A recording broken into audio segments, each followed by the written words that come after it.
할렐루야. 하나님의 은혜가 함께 하시는 줄 믿습니다. AD 60년에 로마에 큰 화재가 일어나죠. 근데 방화범이 누구냐? 네로 황제잖아요. 자신의 쾌락을 위해서 황제인 자기가 로마에 불을 지릅니다. 근데 그때까지만 해도 자기의 어떤 쾌락을 위해서 순간적인 어떤 기쁨을 위해서 미친 짓을 한 거지요. 그런데 화재가 끝나고 나서 사람들이 일어납니다. 누가 이 로마의 불을 질렀느냐라는 거예요. 그러면서 이 네로에게 정치적인 압박이 가오게 되죠. 그래서 그러다 보니 네로가 이 화재를 누구에게 돌립니다? 그리스도인들에게 돌립니다. 저 그리스도인들이 불을 질렀다. 그러니까 성난 로마 사람들이 이제는 그리스도인들을 막 핍박하기 시작합니다. 그래서 그리스도인들이 이 핍박에서 벗어나려면 두 가지. 유대교로 개종을 하든가 아니면은 디아스포라로 살든가 도망가는 거예요. 그런데 대부분 사람들이 이 디아스포라의 길을 택하죠. 소아시아 전역에 흩어집니다. 그러면서 살아가고 있는 이 그리스도인들을 향해서 베드로는 한 2, 3년이 지난 후에 이 편지를 쓰면서 그들에게 신앙적인 위로, 신앙적인 격려를 해주게 됩니다. 예수 그리스도의 부활이 우리의 기쁨입니다. 예수 그리스도의 부활이 우리의 소망입니다. 우리가 잠깐 고난을 당하지만 우리에게는 영원한 영광이 있습니다. 믿음의 결국은 결국 우리의 구원입니다. 여러분, 이 고린도 전서를 쭉 읽어 내려가다 보면은 마치 독립선언서를 읽어 내려가는 기분이에요. 당시 고난과 아픔 중에 있는 성도들을 향해서 바울이 위로와 권면과 소망을 주면서 아주 비장한 마음으로 이 글을 당시 소아시아에 흩어져 있는 많은 디오스포라들에게 준 그런 말씀이라는 거예요. 자, 그 말씀에 오늘 이제 마지막 부분을 우리가 이제 봤는데 마지막 인사를 하면서 모든 은혜의 하나님 그 그리스도 안에서 너희를 부르사 자기의 영원한 영광에 들어가게 하시니가 잠깐 고난을 당한 너희를. 오늘 베드로는 이 고난이 잠깐이다 그랬어요. 잠깐이다. 근데 여러분이 말하는 이 잠깐이라는 게 또 어느 정도의 잠깐을 얘기하는 겁니까? 하루, 이틀, 한 달, 두 달, 1년, 2년? 그런데 베드로가 이 편지를 쓸 때는 이미 한 3, 4년이 지난 상황이에요. 잠깐입니까? 그게 잠깐이냐는.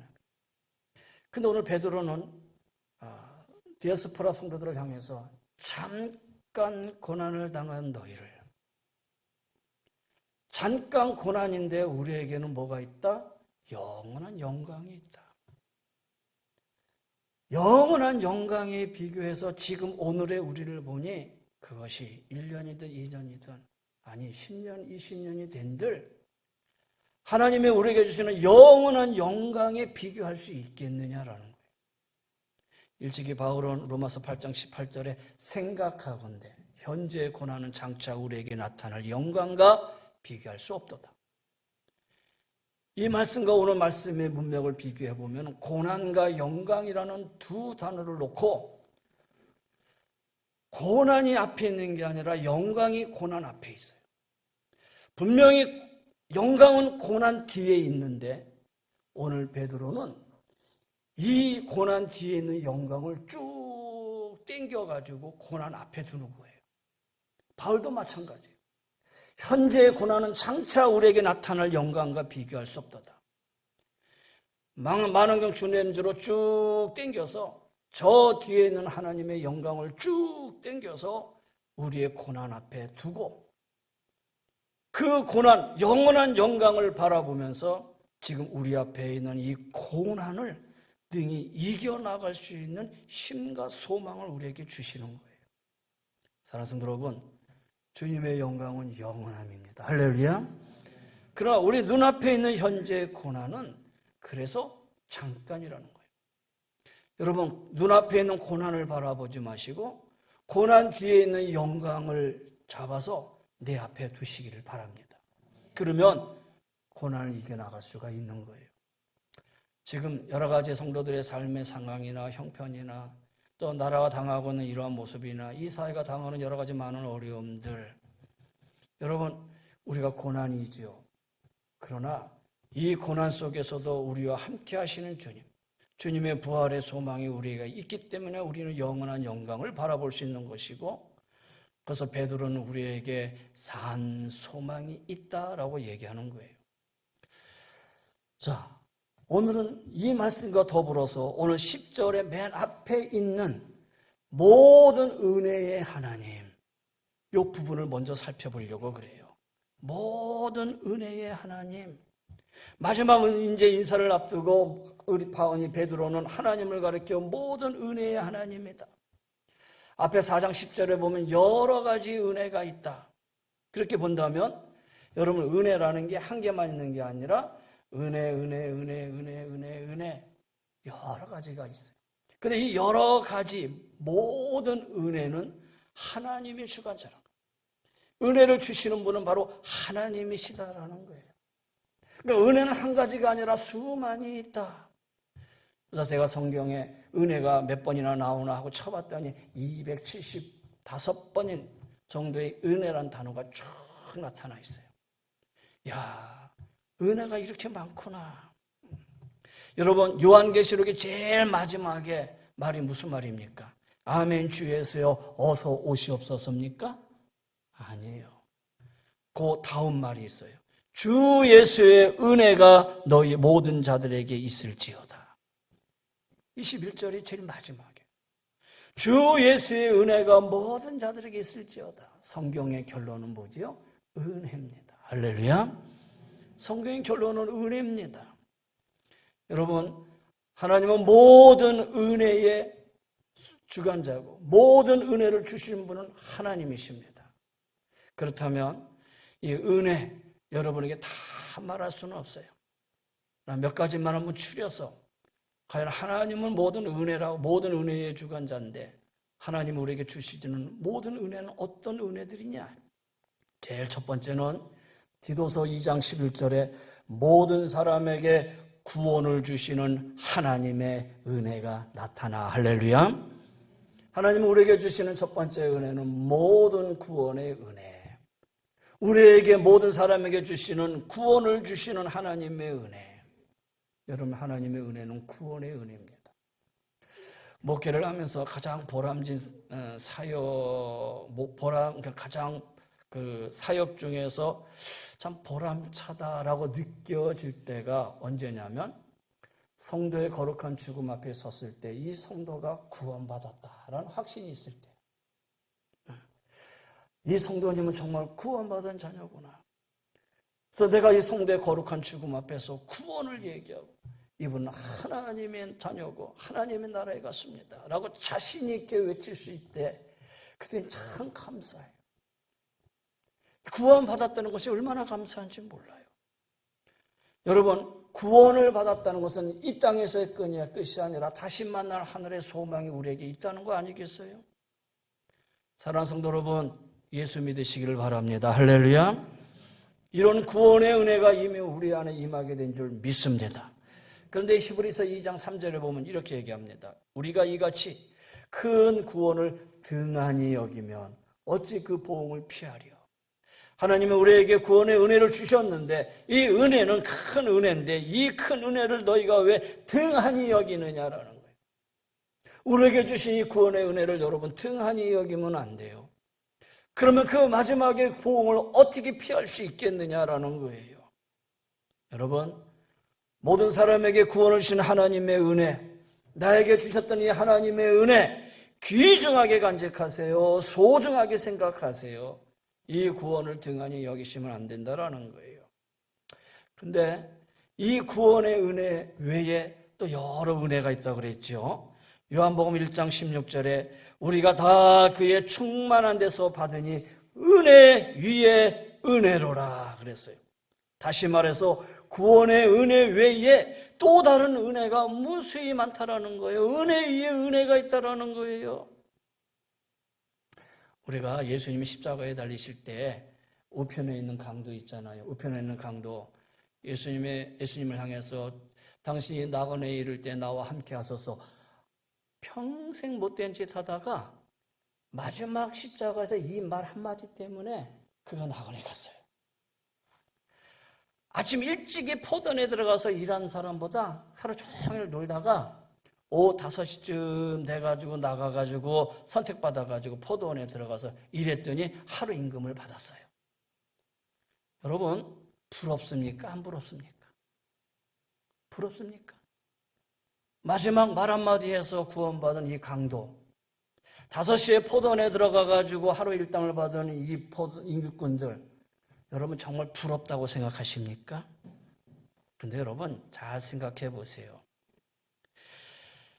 평생을 살면서 하나님이 우리에게 주시는 은혜 위에 은혜를 경험하지 못하고 살다가 맨 마지막에 겨우 구원의 은혜 받은 것, 그분에게 큰 거지요. 근데 겨우 구원의 은혜 하나만 체험했어요. 근데 부럽습니까? 하나님은 우리에게 주시는 은혜는 공급의 은혜, 위로의 은혜, 치유의 은혜, 간섭의 은혜, 가르치는 은혜, 깨닫는 은혜, 우리가 살아가면서 수많은 은혜를 우리는 가지고 경험하고 살아가고 있어요. 그런데 이런 은혜를 하나도 체험하지 못하고 살다가 마지막에 말 한마디, 마지막에 하나님의 긍휼과 하나님의 사랑하심 속에 겨우 구원받은 이 하나의 은혜를 가지고 야, 부럽다, 나도 저렇게 됐으면 좋겠다, 그렇게 생각하시느냐는 거예요. 여러분, 아니에요. 우리의 하나님의 은혜, 하나님 우리에게 주시는 은혜 위의 은혜를 우리가 살아가면서 많이 체험하게 산다면 여러분, 예수 그리스도는 일찍 믿을수록 좋은 거예요. 할렐루야. 신앙생활 일찍 할수록 좋은 거라는 거예요. 주일학교 학생들이 정말 복된 아이들이고요.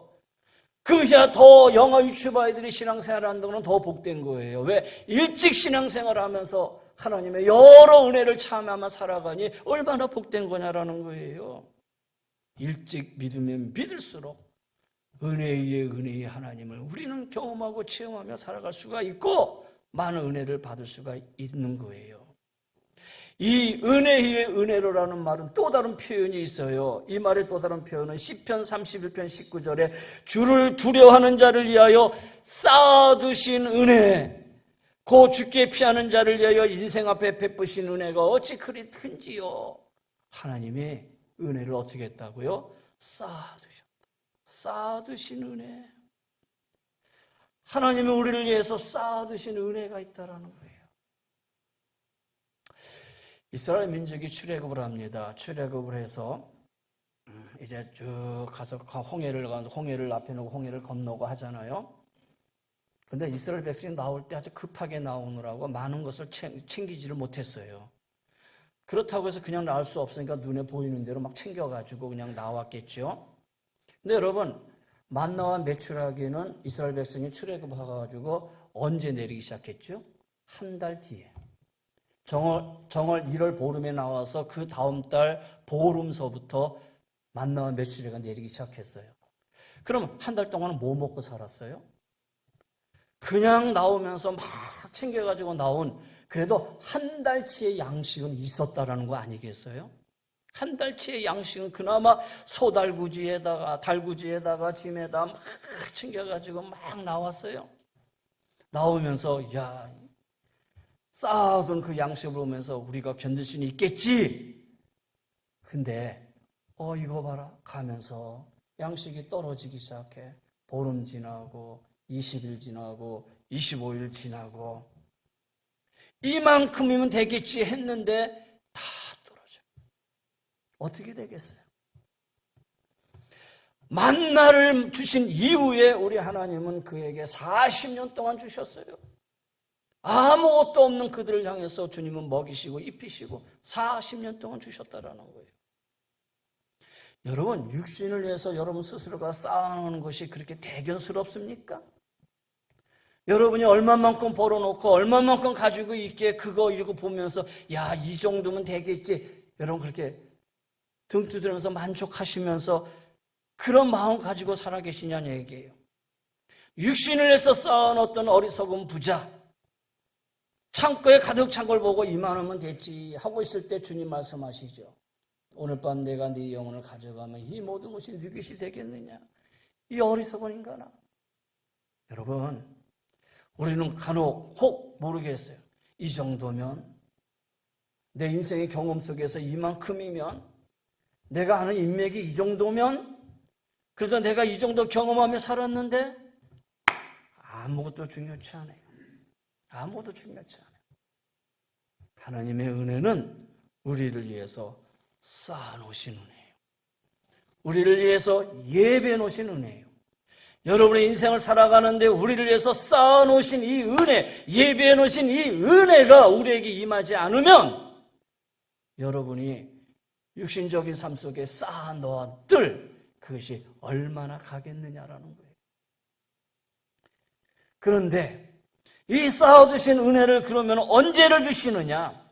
히브리서 6장 16절에 보니까 그러므로 우리는 긍휼하심을 받고 때를 따라 돕는 은혜를 얻기 위하여 은혜의 보좌 앞에 담대히 나아갈 것이니라. 언제 주신다고요? 때를 따라 돕는 은혜. 때를 따라 돕는 은혜. 막 마라톤을 하는데 마라톤 땅 하고 시작해서 막 할 때에 목이 마를 때쯤 되면 부모가 있어요. 이 대위에 물병이 있잖아요. 가다가 그냥 아무거나 막 물 먹고 막 마시다가 집어 던지고 또 막 하다가 코너 돌 때 가면 또 있어. 그러면 또 짚고 또 막 집어 던지고 가다가 또 있고 또 있고. 가다가 갈증 나지 않고 목마르지 않도록 중간중간 물들을 계속 갖다 놔요. 먹다 던지고 먹다 던지고. 여러분, 하나님의 은혜를 뒤돌아보세요. 그 은혜는 때를 따라 우리에게 주신 하나님의 은혜였어요. 때를 따라 하나님은 우리에게 늘 공급해 주신다라는 거예요. 그런데 이 때를 따라 돕는 은혜를 얻기 위해서 은혜의 보좌 앞에 담대히 나가야 되는데 그러면 이 은혜를 누구에게 주시느냐? 보세요. 야고보서 4장 볼게요. 그러나 더 큰 은혜를 주시나니 그러므로 일러스되 하나님이 교만한 자를 물리치시고 겸손한 자에게 은혜를 주신다 하였느니라. 하나님은 지금까지도 우리에게 순간순간 때를 따라 돕는 은혜를 주시는데 그 은혜에 하나님은 더 큰 은혜를 우리에게 주시겠다. 더 큰 은혜를 내가 너에게 주겠다. 여러분, 성경은 언약의 책이에요. 성경은 약속의 책이에요. 어떤 목사님은 그런 말씀하시더라고요. 하나님은 우리의 기도를 다 들어주시는 줄 생각하십니까? 그러니까 사람들이 대답 못하고 있어요. 하나님 우리 기도 다 안 들어주셔요. 그러는 거예요. 그 다음부터 하신 말씀이 하나님은 언약한 것 외에는 안 들어주신다라는 거예요. 하나님은 약속하신 것 외에 안 들어주신다라는 거예요. 하나님이 우리에게 많은 언약과 약속을 해주신 것 이 안에서 하나님이 우리에게 들어주신다라는 거예요. 그래서 가만히 보면 이스라엘 백성이 하나님 우리의 고초를 들어주세요 라고 외치실 때 하나님은 그들의 기도를 들으셨다? 그게 아니라 하나님은 그들의 기도를 들으시고 아브라함과 이삭과 야곱에게 언약한 것을 기억하시고 도와주신 거예요. 그러니까 하나님은 언약의 하나님, 약속의 하나님. 왜 이 얘기를 하느냐? 때를 따라 하나님은 우리에게 은혜를 주시는 가운데 더 큰 은혜를 우리에게 약속해 주셨어요. 더 큰 은혜를 약속해 주셨는데 그러면 누구에게 은혜를 주시느냐? 이 은혜의 비결은 하나님은 교만한 자를 물리치시고 겸손한 자에게 은혜를 주신다. 하나님은 겸손한 자에게 은혜를 주신다. 여러분, 하나님 앞에 교만하면 끝입니다. 하나님 앞에 교만을 가지는 그 순간 그에게는 더 이상 하나님의 은혜는 없어요. 그건 끝이에요. 살다 보니 여태껏 내가 내 힘으로 잘 살아왔지. 또 이러이러한 사람들이 도와줘서 그때 내가 운이 좋았지. 여러분, 그게 아니라 우리는 돌아보면서 하나님 그 모든 하나하나의 순간들이 하나님의 은혜였습니다. 나에게 더 큰 은혜를 주시기 위한 하나님의 은혜였습니다. 이런 겸손함이 있을 때에 하나님이 우리에게 더 큰 은혜를 주신다라는 거예요. 더 큰 은혜와 더불어 우리에게 주시는 또 다른 은혜가 있어요. 깊은 은혜를 주시는 거예요. 더 깊은 은혜. 에스겔서 47장에 보면은 에스겔이 환상을 보는데 어떤 환상이냐면 하나님의 성전에서 물이 흘러나오는데 그 물이 내 발목을 적시고 무릎을 적시고 허리를 적시고 온몸을 적셔요. 여러분, 무릎을 적시고 발목을 적시고 무릎을 적시고 허리를 적신다? 여러분, 바닷가에 한번 가보셨죠? 바닷가에 가셔서 바닷가를 거니는데 양말을 벗고 그 다음에 물가 맨 끝에 들어가서 딱 섰는데 물이 찰랑찰랑해서 내 발목 정도 왔어요. 발목 정도 와서 여러분 걸어가는데 불편해요? 불편하지 않아요? 안 불편해요. 약간의 저항은 있죠. 약간의 물이 착착착 치는 저항은 있어도 내가 걸어가는 데는 불편하지 않아요. 그런데 조금 한 발자국 더 들어가니까 무릎까지 차요. 무릎까지 찼을 때는 그래도 걸어갈 만해. 무릎 정도니까. 좀 전마다 조금 더 큰 저항은 있어도 그래도 내가 저기까지 가겠지 하면 걸어가. 근데 여러분 그 물이 허리에 찼어요. 내가 저기까지 걸어가야지 하는데 여러분 걸어갈 수 있어요? 그때 내 마음대로 안 돼. 한 2걸음은 갈 수 있었던 그 거리를 이제는 막 흔들어야 가는 거리예요. 근데 여러분 온몸에 잠겼어요. 여러분 걸어갈 수 있어요? 내 마음대로 걸어가요? 못 걸어가요. 그때는 어떻게 해야 돼요? 물에다 내 자신을 던져야 돼요. 물에다 내 자신을 던져야 돼요. 던져야지만이 내가 갈 수 있다라는 거예요. 여기까지 찾는데 내가 걸어갔다 호적되다 큰일 나요. 더 깊은 은혜는 어떤 은혜냐? 내 자아가 죽어버리는 은혜예요. 내가 하겠다라는 게 아니라 이 깊은 은혜 속에는 하나님이 나를 붙들어 주시는 은혜예요. 내가 하겠다는 은혜가 아니라 이제는 그 하나님 앞에 내 자신을 던져놓고 내 자신을 맡겨놓고 다시 한번 내 자아가 완전히 죽어질 때 하나님의 더 깊은 은혜가 우리 안에 임하게 되어 있다는 거예요. 더 보세요. 근데 이런 은혜 속에 에베소서 3장 20절에 보니까 우리 가운데 역사하시는 능력대로 우리가 구하거나 생각하는 모든 것에 더 넘치도록 능히 하실 이에게 하나님은요 여러분의 생각 이외에 있다는 생각나는 모든 것에 더 넘치도록 능히 하실 이에게 하나님의 또 은혜는 생각보다 넘치는 은혜. 내가 생각하는 것가 아니야. 그 이상의 하나님의 은혜를 이미 우리를 향해서 준비해 놓으셨다라는 거예요. 그러면서 고린도전서 15장 10절에 보세요.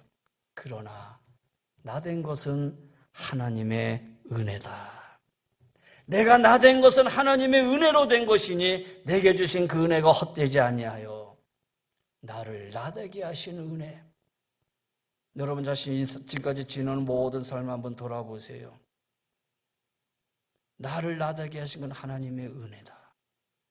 바울은 이렇게 얘기합니다. 내가 모든 사도보다 더 많이 수고하였으나 내가 한 것이 아니요 오직 나와 함께 하신 하나님의 은혜로다.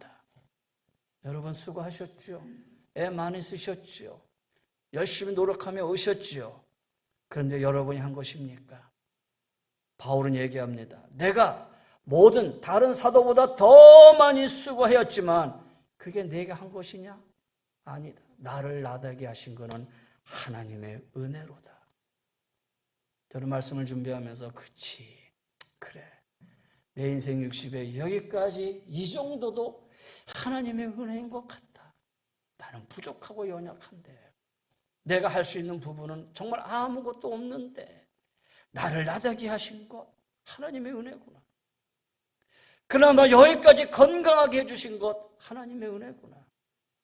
여기까지 내 삶을 인도하고 여기까지 내가 서 있는 것도 역시 하나님의 은혜구나. 이 세상 많은 사람들 가운데 내가 그래도 여기 있을 수 있다는 것, 나를 나되게 만들어 주신 것은 하나님의 은혜구나. 여러분 이거 하나님의 은혜예요. 또 보십시다. 신명기 5장 10절에 보면 나를 사랑하고 내 계명을 지키는 자에게 천대까지 은혜를 베푸시느니라. 여러분 우리가 예수 그리스도를 믿는 이유가 어디 있습니까? 여러분이 하나님 말씀에 순종하며 살아가는 궁극적인 이유가 이 땅에서 찾아본다면 뭐라고 생각하십니까? 이거 아니겠어요? 나를 사랑하고 내 계명을 지키는 자에게 천대까지 은혜를 베푸시니라. 내 자손에게 임하는 은혜. 내 자손에게 이런 하나님의 은혜가 임한다면 여러분, 내가 열심히 믿음 신앙생활하고 말씀에 순종해야 할 이유가 여기 있지 않느냐라는 거예요. 내 자녀에게, 그 다음에 내 자손에게 하나님이 베풀어 주는 은혜가 임하게 된다면 여러분, 말씀에 순종하지 못하고 살아갈 이유가 어디 있겠습니까? 자, 여기까지만 얘기합시다. 더 나가면 더 많아지니까. 근데 여러분, 이 모든 은혜, 여러 가지 은혜를 하나님은 어떻게 하시느냐? 민수기 6장에 보니까 여호와는 그의 얼굴을 내게 비추사 은혜 베푸시기를 원하시며 그랬어요. 은혜 베푸기를 원한다. 하나님은 지금도 우리를 향해서 이 모든 은혜를 너에게 주기를 원하신다라는 거예요. 하나님은 인색한 하나님이 아니에요. 하나님은 늘 베푸시기를 원하는 하나님이다라는 거예요. 그래서 여호와는 그 얼굴을 내게를 향하여 드사 평강 주시기를 원하노라 할지니라 하라. 여러분, 오늘 이 시대에 하나님의 은혜를 더 사모하십시다. 할렐루야. 하나님의 은혜를 더 간구하십시다. 하나님의 은혜가 우리 안에 충만하시도록 기도하십시다. 사도행전 13장에 보면 회당이 끝난 후에 유대인과 유대교에 입교한 경건한 사람들이 많이 바울과 바나바를 따르니 바울과 바나바 두 사도가 말하되 항상 하나님의 은혜 가운데 있으라 권하니라. 어디 있으라? 항상 하나님의 은혜 가운데 있으라. 여러분, 우리는 항상 하나님의 은혜 가운데 거하셔야 돼요. 이미 주신 은혜 잘 간직하고 살아야 돼요. 그리고 우리에게 주실 은혜를 바라보며 사셔야 돼요. 주일에 말씀 다 듣고 성전문을 나가는 순간, 말씀 다 듣고 이 문을 딱 떨어지는 그 순간 받은 은혜 어디 갔는지 다 쏟아버리는 자 되지 마시고요. 이 은혜 잘 간직하시라. 그리고 우리에게 주실 은혜를 다시 한번 더 사모하자라는 거예요. 자, 다시 본문으로 돌아가세요. 자, 모든 은혜의 하나님, 곧 그리스도 안에서 너희를 부르사, 우리를 부르셨대요. 하나님, 은혜 하나님이 나를 부르셨대요. 여러분, 하나님의 우리를 부르심에는 세 가지가 있어요. 첫 번째는 예수 그리스도를 믿음으로 우리를 구원으로 부르셨어요. 구원으로 부르신 그 주님은 우리를 사명 감당할 수 있도록 사명으로 부르셨어요. 사명을 받은 자는 이 땅에서 구별한 삶을 살 수 있도록 거룩으로서의 우리를 부르셨어요. 그래서 주님의 부르심은 구원으로의 부르심, 사명으로의 부르심, 거룩으로의 부르심이에요. 구원으로의 부르심은 예수 그리스도를 믿음으로, 그리스도를 믿음으로 하나님은 우리에게 사명 감당할 수 있도록 사명으로 부르셨고, 사명받은 자는 이 땅에서 구별된 삶을 살아야 되는데 거룩한 삶을 살기 위해서 우리에게 부르셨다라는 거예요. 주님이 우리를 이렇게 부르셨다라는 거예요. 어떻게 하시라고? 이렇게 부르셔서 영원한 영광에 들어가게 하시려고. 이제껏 내가 산 것도 주님의 은혜라. 이제껏 내가 산 것도 주님의 은혜라. 또 나를 장차 본향에 인도해 주시리에. 여러분, 찬송가 가사잖아요. 이제껏 내가 산 것도 주님의 은혜라. 그렇잖아요. 그 다음 가사가 오늘 말씀과 연결되지 않겠어요? 또 나를 장차 본향에 인도해 주시리. 지금까지 산 것도 하나님의 은혜인데 이 은혜에 더 다른 은혜를 주시기 위한 영원한 영광의 은혜를 우리에게 더 주셨다라는 거예요. 그러기 위해서 우리를 어떻게 하셔요? 온전하게 하시고 굳건하게 하시고 강하게 하시고 더를 견고하게 하신다고 그랬어요. 여기 온전하게 굳건하게 강하게 터를 견고하게, 이 부분을요, 원문을 헬라어를 찾아보면요, 헬라어로 능숙하게 하는 표현은 아니지만 찾아보면 직설법 미래 시제로 되어 있어요. 이거는 뭐냐? 직설법 미래 시제는 반드시 일어날 일이다라는 거예요. 반드시 일어난다라는 거예요. 그 말은 뭐냐? 하나님이 반드시 온전하게 하시고 반드시 굳건하게 하시고 반드시 강하게 하시고 반드시 터를 견고하게 하신다. 왜? 회복시켜 주신다는 거예요. 근데 이 말씀을요, 영어로 보면은 더 그 안에 또 뜻이 있어요. 온전하게 하신다. 레스토러스. 이 말은 회복, 잘못된 것을 바로잡아 주신다라는 거예요. 잘못된 것을 바로잡아 주세요. 하나님이 오늘 우리를 바로잡아 주실 줄 믿습니다. 잘못된 예배의 모습을 바로잡아 주시고, 우리의 기쁨을 바로잡아 주시고, 우리의 건강을 회복시켜 주시고, 하나님을 향한 우리의 헌신을 바로잡아 주시고, 그리스도를 향한 우리의 사랑이 회복되도록 잡아주신다라는 거예요. 그 다음에는 굳건하게 하신다. Make us strong입니다. 이거는 더 하나 되고 결속되어지는 거예요. 바라기는 몸된 교회가 더 하나 되고 결속되어질 줄 믿습니다.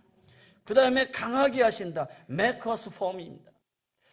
근데 그 앞에 굳건하게 하는 말하고 강하게 하는 말하고 같은 말인 것 같은데, 굳건하게 한다는 말은 외적인 강건함입니다. 보이는 면의 강건함이에요.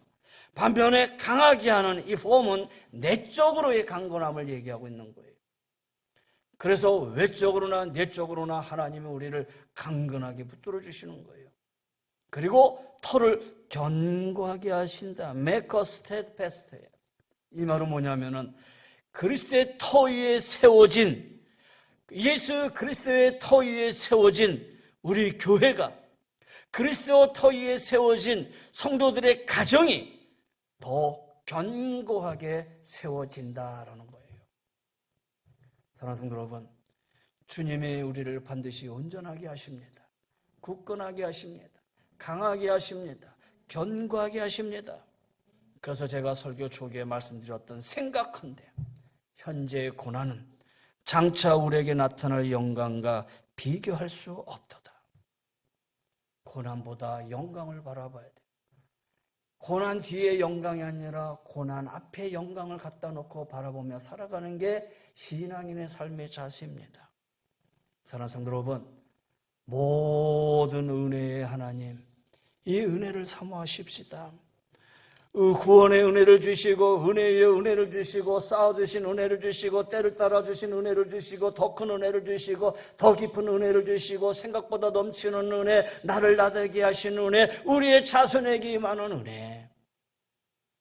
여러분, 이 외에 하나님의 은혜를 더 사모하고 더 구하셔서 2021년도 이제 6월 반이 지나가고 있는 이 시점 속에서 여러분이 하나님이 우리에게 주시는 은혜가 여러분의 가정과 삶의 이 교회 위에 아름답게 임하게 될 수 있도록 더 사모하고 구하며 나갈 수 있는 우리 사랑하는 귀한 성도님들이 다 되시기를 주의 이름으로 간절히 권면하며 축원합니다. 말씀을 준비하면서 마음이 막 이렇게 뛰놀았어요. 하나님, 말씀으로 끝나지 않게 해주시고 이 은혜가 우리의 가정과 삶의 터전에 성도들의 심령에 주님이 임하게 하시옵소서. 아픔에서 회복되게 해주세요. 공고함 속에서 일어나게 해주세요. 여러 가지 실망되고 어려운 상황 속에서 기쁨을 주세요. 여러분, 은혜가 회복되기를 바랍니다. 은혜를 더 사모하시기를 바랍니다. 내가 전심으로 주께 간구하여 싸우니 주의 말씀대로 내게 은혜를 베푸소서. 시편의 고백처럼 주의 은혜를 내게 베풀어 주옵소서. 더 간구하고 기도하며 나갈 수 있는 우리 사랑하는 귀한 성도님들이 다 되시기를 주의 이름으로 간절히 권면하며 축원합니다. 약할 때 강한 되시는 주님, 약할 때 강한 되신 이 주님, 나의 보배가 되어주신 주님, 이 주님은 나의 모든 것입니다. 약할 때 강함 되시는 주님, 약할 때 강함 되시는 주님. 여러분, 이 복음성가 아시죠? 우리 한번 찬송하시면서 하나님의 은혜를 간구하고 사모하는 이런 마음을 가지십시다. 이젠 우리 주 예수 그리스도의 은혜와 우리 하나님의 그 무한하신 사랑하심과 성령의 감화감도 면류인도 충만하여 주심이 모든 은혜의 하나님은 우리에게 주시고자 하는 모든 은혜를 사모하고 간구하고 간직하며 나가기를 원하는 우리 사랑하는 귀한 성도님들의 가정 위에 삶의 터전 위에 영육의 강건함 위에 여기 머리신 성도님들 한 분 한 분 위에 하나님 이 나라 이 민족 위에 주의 은혜가 영원히 항상 함께하여 주시기를 간절히 축원하옵나이다. 아멘. 여호와는 우리의 목자시며 우리의 피난처 되심을 감사합니다. 하나님 아버지, 어지러운 세상 속에서 저희들 한 사람 한 사람 은혜 안에 두시고 지켜주심을 감사합니다. 오늘 또한 거룩한 날 허락하셔서 주님의 은혜 자리에 불러주시옵시고 주님께 예배하게 하시니 감사합니다.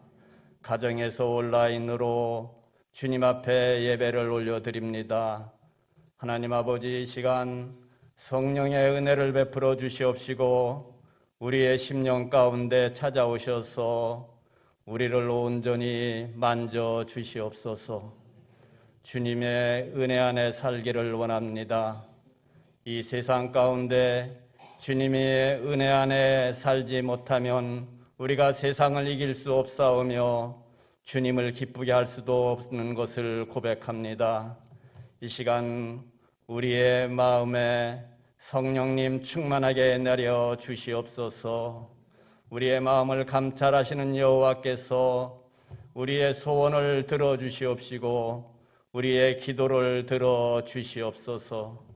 하나님 아버지, 6월은 호국의 달입니다. 많은 선열들이 이 땅을 지키기 위하여 많은 피를 흘렸습니다. 그들의 피로 말미암아 이 땅이 지금 자유로운 대한민국이 되었고 우리가 이 땅에서 평안히 누리며 살 수 있는 것을 감사합니다. 하나님 아버지, 우리의 후손들이 이 땅을 잘 지켜나갈 수 있도록 우리 하나님께서 이 민족을 붙들어 주시고 이 나라를 지켜 주시옵소서. 하나님 아버지, 특별히 정치하는 지도자들에게 지혜를 주시고 저들이 나라와 국민을 위하여 일할 수 있는 그러한 일꾼이 되게 하여 주시옵소서. 그리하여 이 땅이 주님이 세우신 이 땅, 주님이 사랑하시는 이 땅이 세계의 복음화를 더 전할 수 있도록 하나님 이 민족을 축복하여 주시옵소서. 지금도 세계 방방곡곡에서 어려움을 이겨내면서 주의 복음을 전하는 많은 선교사님들이 있습니다. 코로나 질병 때문에 저들의 생명의 위험을 받고 아버지 생계가 어려움을 받고 있습니다. 그러나 우리 하나님께서 함께하여 주시옵시고 저들의 생명을 지켜주시며 저들의 복음이 전할 수 있는 큰 은혜를 베풀어 주시옵소서. 하나님 아버지, 저 북녘 땅에도 우리 하나님 찾아가 주셔서 저들이 외치는 소리를 하나님 들어주시고 저들의 골방에서 주의 복음을 전하며 주님 앞에 기도하는 음성을 들어주시옵소서. 그리하여 이 땅이 하루속히 통일의 문이 열려지게 하시고 저 독재 정치가 무너지게 하여 주시옵소서. 사랑이 많으신 아버지, 오늘도 우리의 심령에 말씀으로 은혜 받게 하여 주시옵시고 주님의 말씀이 생명의 말씀이 되어서 세상을 이기며 살아가게 하여 주시옵소서. 저희들 세상 가운데 나갈 때 작은 예수님 되어서 우리의 사명을 잘 감당하며 세상의 복음을 작은 예수로서 전할 수 있는 그러한 믿음을 허락하여 주옵소서. 믿음 없이는 주님을 기쁘시게 못한다 하였사오니 오늘도 우리의 심령 속에 믿음을 더하여 주셔서 늘 세상을 이기며 주님을 나타내는 삶이 되도록 축복하여 주시옵소서. 가정마다 무엇을 먹을까 무엇을 입을까 염려하지 않게 하시고 오직 주님의 십자가를 바라보며 주의 나라를 위하여 우리가 먼저 주님을 부르짖는 은혜를 베풀어 주시옵소서. 하나님 아버지, 이 시간 또한 말씀 전하실 목사님에게 영육간에 강건하게 하여 주시옵시고 그 말씀으로 우리가 더욱 힘을 받아 세상에 빛된 삶을 살아갈 수 있도록 축복하여 주시옵소서. 주님, 우리 온 성도님들 가정가정을 축복하시고 또한 아버지 육신에 연약한 성도 있습니다. 주님 만져주시고 주님 축복하여 주시옵소서. 질병이 싹 떠나가도록 역사하여 주시옵소서. 하나님, 이 시간 또한 우리의 심령마다 주님의 옥토밭이 되게 하셔서 많은 열매를 거둘 수 있는 큰 축복을 주시옵소서. 주님께 감사와 영광을 올리며 예수님의 이름으로 기도드려옵나이다. 아멘.